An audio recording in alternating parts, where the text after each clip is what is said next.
ইংল্যান্ডের captain Harry Brook কাল পাকিস্তানের বিরুদ্ধে সেঞ্চুরি করে একটা নতুন রেকর্ড গড়লো, নতুন ইতিহাস তৈরি করলো। তো চলুন আজকের এই ভিডিওতে জেনে নেবো যে হ্যারি ব্রুক কী রেকর্ড গড়লেন। তো ভিডিওটি প্রথম থেকে শেষ পর্যন্ত অবশ্যই দেখবেন, আর আপনি যদি এই পেজে নতুন হয়ে থাকেন তবে অবশ্যই পেজটিকে ফলো করবেন। তো চলুন বেশি দেরি না করে এই ভিডিওটি শুরু করা যাক।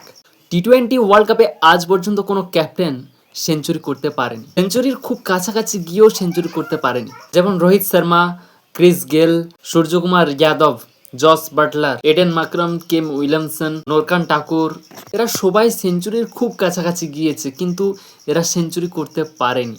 7 থেকে কোনো ক্যাপ্টেনই করতে পারেনি 2026 পর্যন্ত এই রেকর্ডটা, কিন্তু 2026-এ এই রেকর্ডটা করলেন হ্যারি ব্রুক।